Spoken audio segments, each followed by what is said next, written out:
And this one is for application of systems in Unit 3. So these are going to be systems of equations, but we're going to be given some sort of scenario and then write an appropriate system. And some of them say just write the system, some actually will have you solve them. Okay, so for the first example, it says one number is twice another and their sum is 36.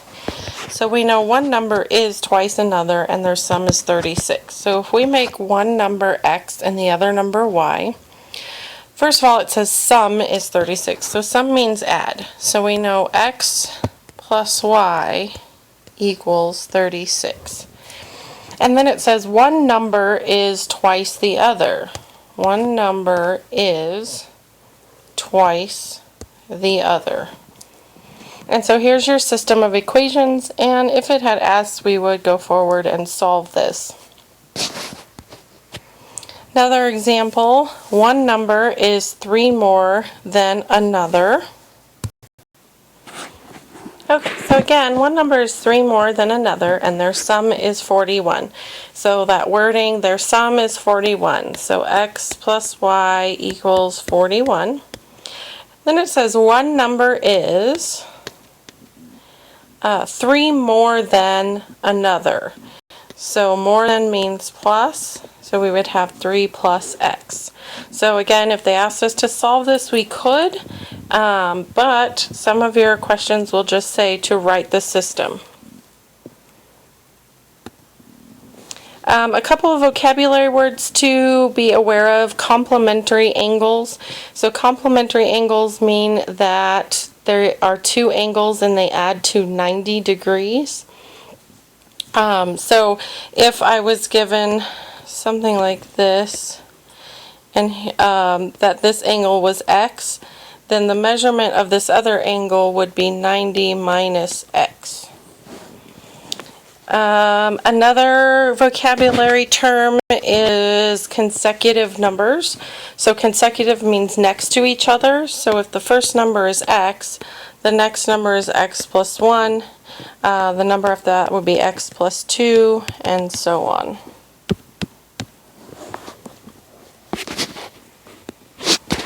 Alright, so the next example will be where we actually want to solve the entire system.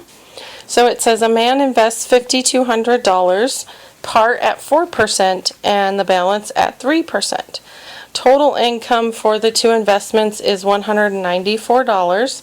How much money did he invest at each rate? So we're looking for 2 answers. So the main thing in this problem is I equals PRT, and that's how we find the interest for an account given however much money you started with and the time that it is in there. So it says a man invests $5,200. So we know that X we'll say will be the amount of money at 4%, and Y will be the amount of money at 3% interest. And so we know that he invests a total of $5,200. So X plus Y has to equal $5,200. Then we know that the amount of money is invested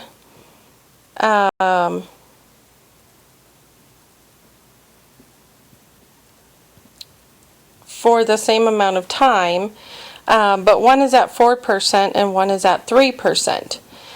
So we don't use those as percentages, we use those as decimals. So 0.04x plus 0.03y.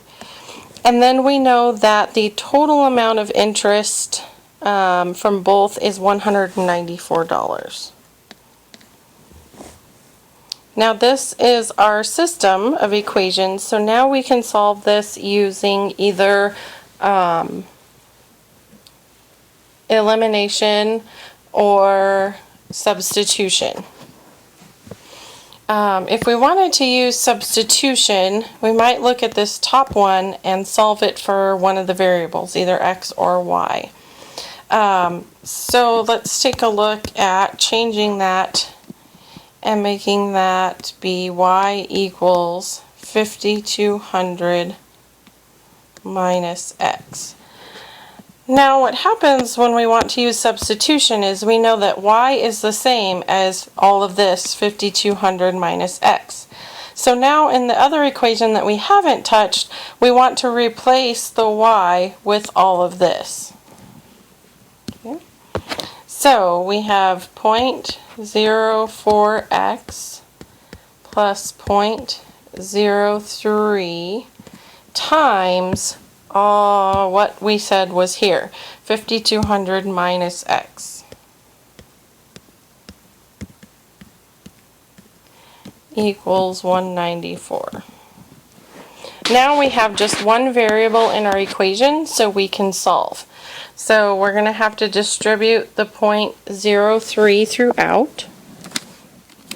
So now we have 0.04x plus, and then we need to do 0.03 times 5,200, and that gives us 156, and then 0.03 times x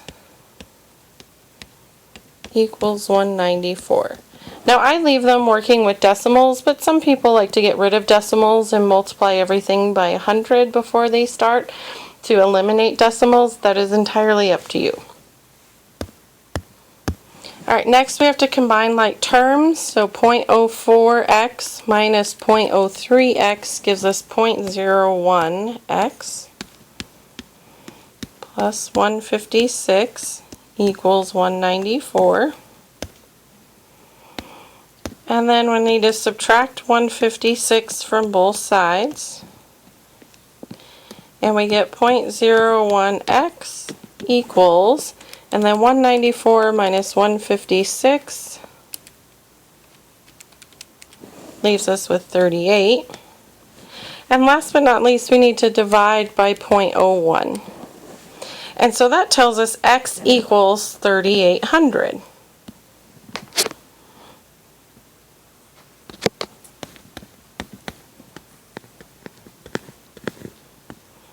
So going back, we know that x was the amount of money at 4%. So $3,800 was invested at the 4%.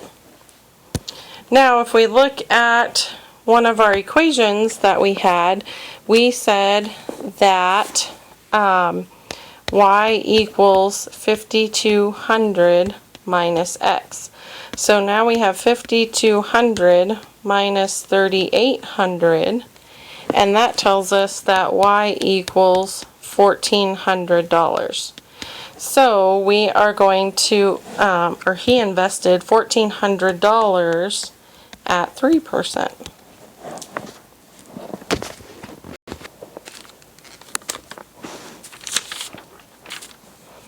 Another example, the larger of two numbers exceeds twice the smaller by 1. 3 times the smaller exceeds the larger by 6. If y is the larger number, write the system. So again, that's a lot of wording, but we can handle it. Just take it little by little. So the larger of the two numbers exceeds twice the smaller by 1. So let's just say that our larger number is y. The larger of the two numbers exceeds the smaller by 1. So twice the smaller would be 2 times x, but it exceeds, so exceeds means more than, so plus 1. Then it says 3 times the smaller number exceeds the larger by 6. If y is the larger number, write the system. So y was our larger number. That exceeds twice the smaller number by 1. and then 3 times the smaller exceeds the larger by 6. So this would be our system.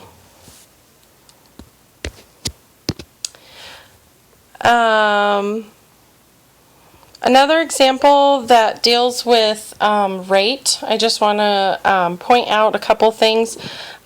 So if R is the rate at which a plane is flying, so how fast the plane is going, there's also wind speed that makes an effect on the plane speed.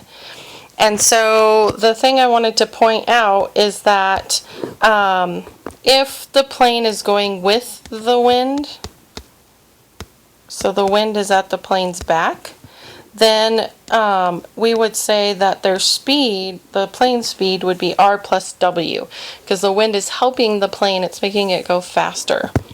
If the plane is against the wind, meaning the wind is at its front, then we would say that the rate is R minus W, because the wind is pushing against the plane, so it's actually making the plane go slower.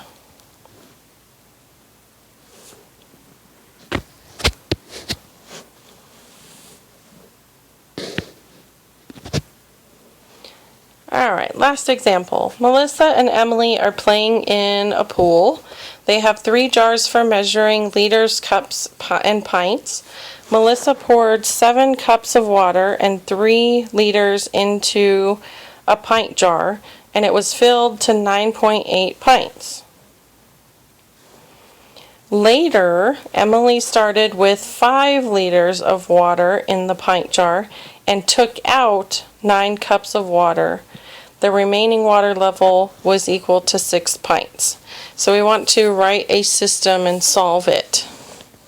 So it says Melissa poured 7 cups. So 7 cups. And, so the word and means plus, 3 liters into a pint jar, and it was filled up to 9.8 pints.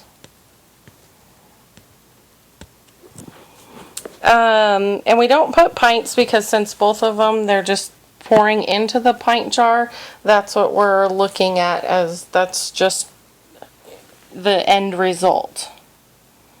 So we don't have to put the P there. Then it says Emily started with 5 liters and she took out 9 cups of water. So took out means minus 9C.